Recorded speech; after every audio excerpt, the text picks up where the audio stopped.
Avez-vous déjà ressenti, au fond de vous, cette petite voix qui murmure « Tu ne mérites pas d'être ici ».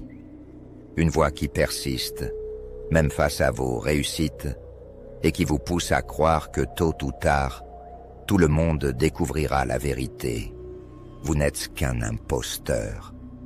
Et si je vous disais que cette peur n'est pas seulement la vôtre, que des millions de personnes, des artistes aux entrepreneurs, en passant par des scientifiques de renommée mondiale, luttent contre ce même doute écrasant. Aujourd'hui, nous plongeons dans l'énigme du syndrome de l'imposteur. Une peur silencieuse qui dévore les rêves et freine les ambitions. Mais surtout, une peur que vous pouvez surmonter. Alors, restez bien avec moi, parce qu'à la fin de cette vidéo, vous comprendrez pourquoi cette peur existe et comment elle peut, paradoxalement, devenir votre plus grande force. Imaginez un instant, en 1978, deux chercheuses américaines, Pauline Clance et Suzanne Imes, publient une étude révolutionnaire. Elles y décrivent un phénomène troublant qu'elles ont observé chez de nombreuses femmes diplômées et brillantes. Malgré leur succès éclatant, tant sur le plan académique que professionnel, ces femmes se sentaient incapables de reconnaître leur propre mérite. Elles vivaient avec l'impression d'être des fraudeuses, hantées par la peur constante d'être démasquées. C'est ainsi qu'est né le terme « syndrome de l'imposteur ».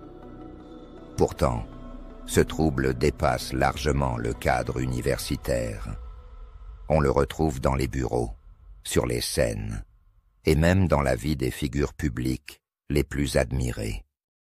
Dans cette vidéo, nous allons explorer ensemble les raisons pour lesquelles ce syndrome est si répandu, même chez les personnes les plus talentueuses. Nous découvrirons ce qui se cache véritablement derrière cette peur paralysante et surtout, comment il est possible de transformer ce doute en une force puissante pour avancer et réussir. Plongeons maintenant dans le vif du sujet. Prenez Albert Einstein, l'homme qui a révolutionné notre compréhension de l'univers. Savez-vous qu'il aurait dit, peu avant sa mort, « L'estime exagérée qu'on me porte me fait sentir comme un imposteur. » Ou encore, Emma Watson, la célèbre actrice qui confiait dans une interview « Pourquoi les gens m'écoutent-ils? Je n'en sais rien. Je ne fais que prétendre savoir ce que je fais. » Pourquoi des figures aussi admirées ressentent-elles cela? La réponse réside dans un paradoxe cruel. Plus vous réussissez, plus vous êtes exposé à de nouvelles attentes, de nouveaux défis.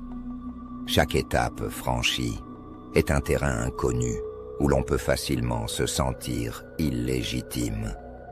Et vous, avez-vous déjà ressenti cela après une promotion, un examen réussi, ou même un simple compliment?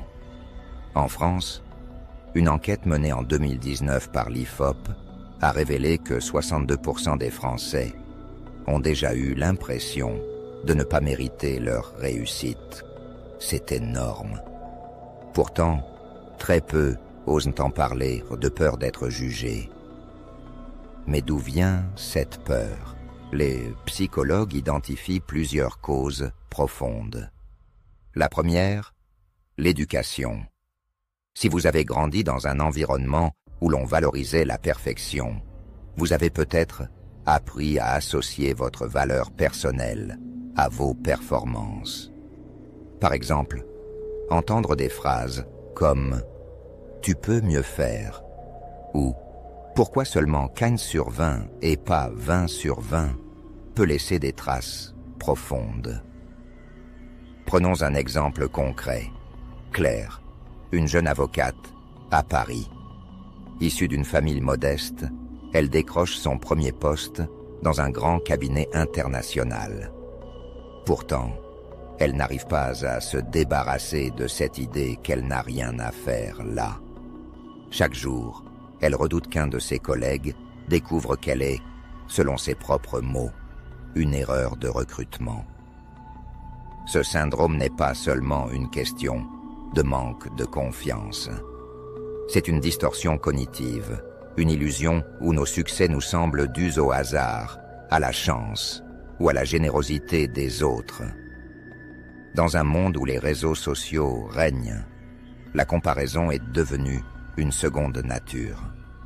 On voit des influenceurs qui réussissent apparemment sans effort, des collègues qui obtiennent des promotions, ou des amis qui semblent avoir tout compris à la vie.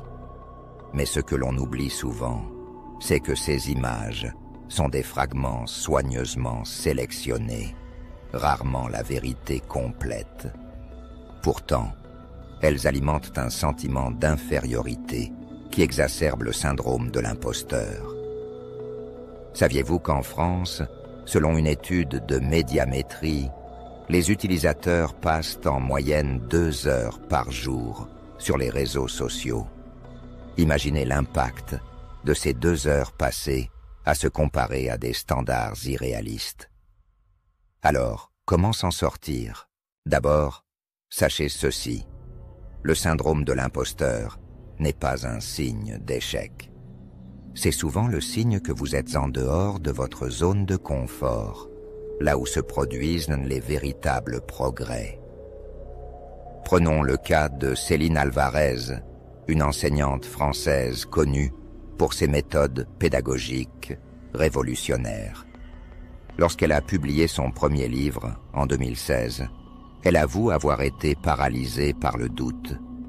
Et pourtant, son travail a inspiré des milliers d'enseignants à travers le monde. Elle a choisi de voir son syndrome comme une preuve qu'elle explorait un terrain nouveau, inexploré. Une astuce pratique: tenez un journal de vos réussites. Prenez le temps de noter chaque accomplissement, aussi petit soit-il. Avec le temps, vous construirez une preuve tangible de votre valeur, que votre cerveau ne pourra plus ignorer. Et surtout, parlez-en.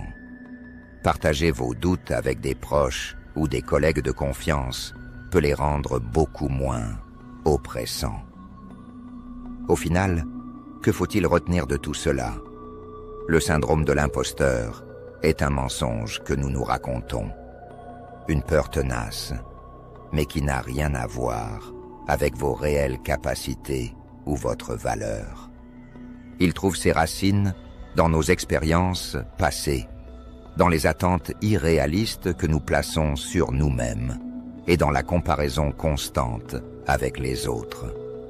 Mais souvenez-vous, chaque fois que vous ressentez ce doute, c'est la preuve que vous êtes sur le chemin de la croissance. Ce syndrome ne doit pas vous paralyser. Il peut devenir votre allié. Une alerte douce vous invitant à dépasser vos limites et à affirmer pleinement qui vous êtes. Alors posez-vous cette question.